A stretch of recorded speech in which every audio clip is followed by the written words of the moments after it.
Hello everybody and welcome to STR Wrestling Review. I am your host Saber, and in today's episode we're going to be reviewing last night's edition of Night of Champions, which took place on June 28th, 2025. The show started out with the King of the Ring finals, where we saw the Viper, the Legend Killer, Randy Orton face the American Nightmare, Cody Rhodes.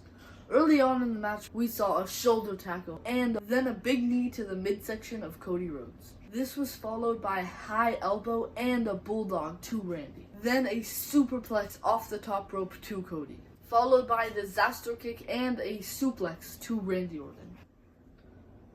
Following these moves were an inverted backbreaker to Cody Rhodes. Cody Rhodes then started attacking the lower back of Randy Orton.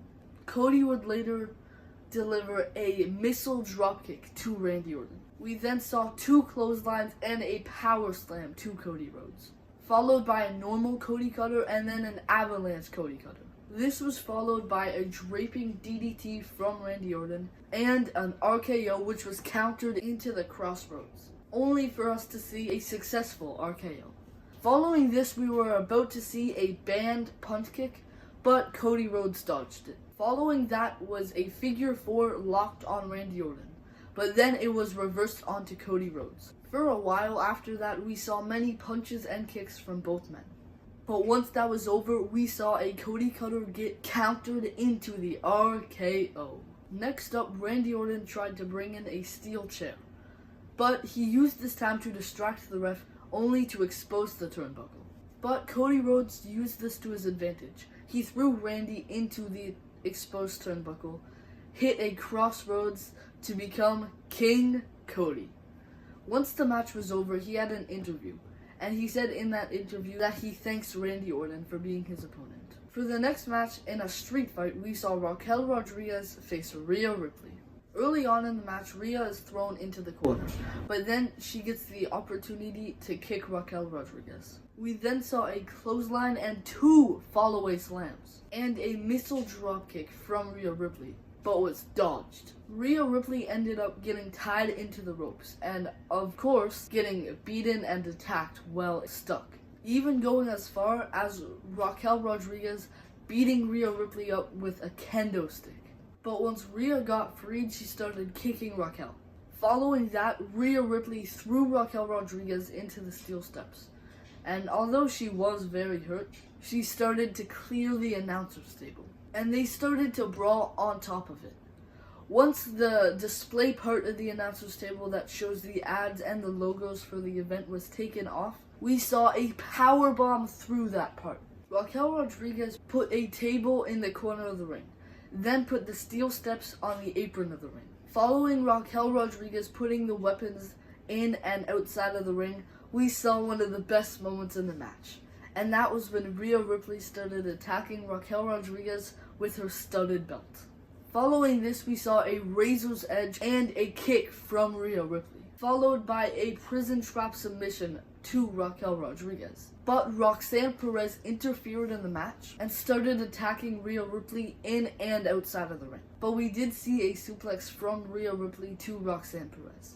Then we saw Rhea Ripley put a garbage can on the head of Roxanne Perez, but Raquel started attacking Rhea Ripley again, with the steel steps and a corkscrew splash. We even saw a Tahana bomb countered by Rhea Ripley.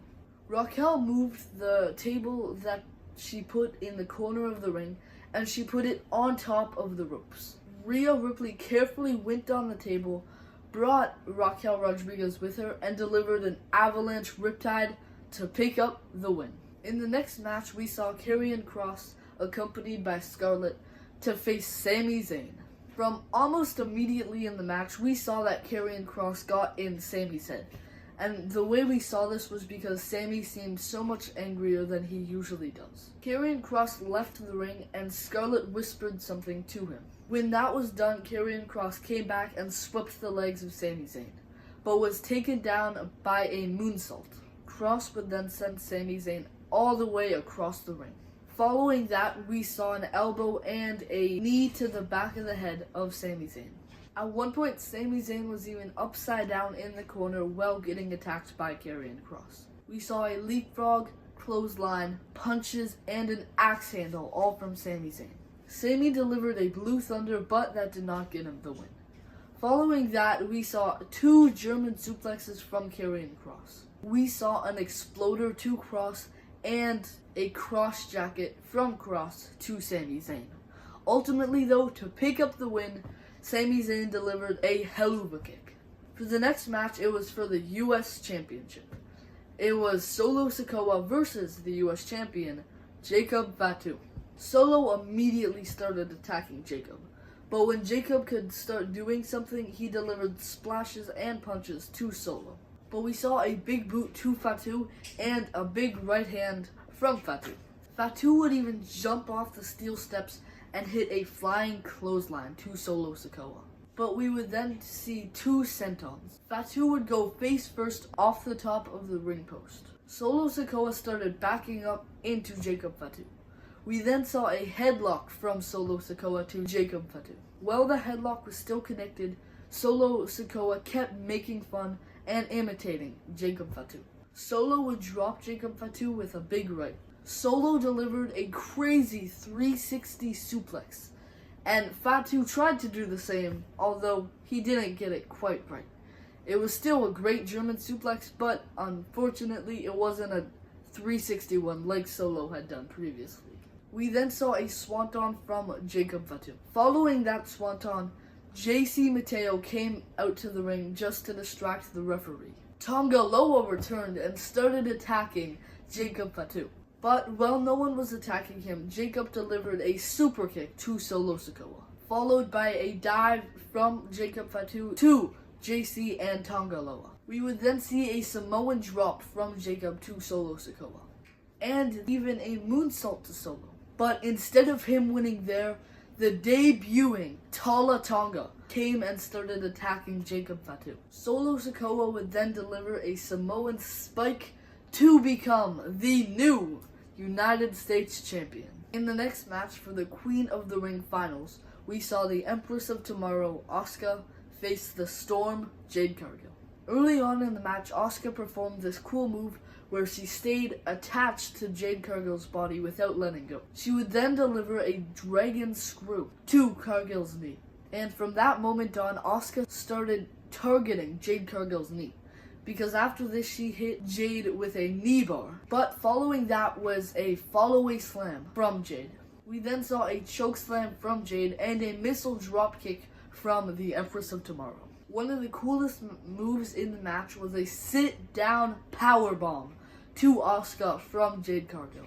We would then witness an armbar to Jade and a big boot by Jade. The Asuka lock was locked in on Jade, but then when she tried to go in for the Empress Impact, she was caught and was hit with Jaded, for Jade to become the new Queen of the Ring, now known as Queen Jade Cargill.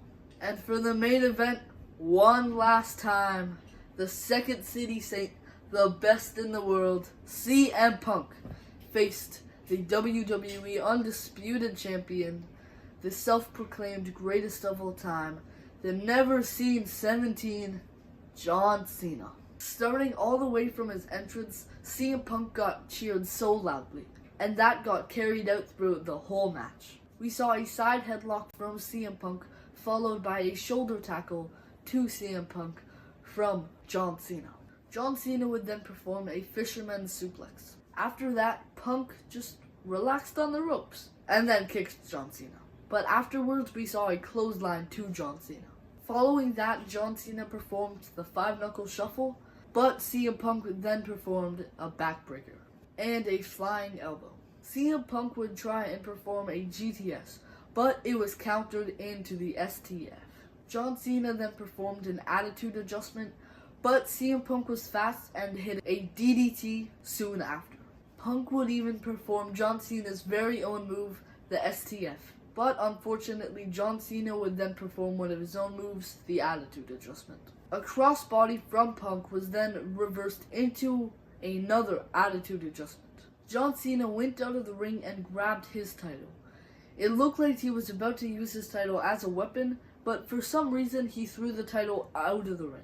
It looked like John Cena was actually going to play fair, because he was about to perform the attitude adjustment, but it was reversed into a GTS. But in doing so, John Cena took out the ref.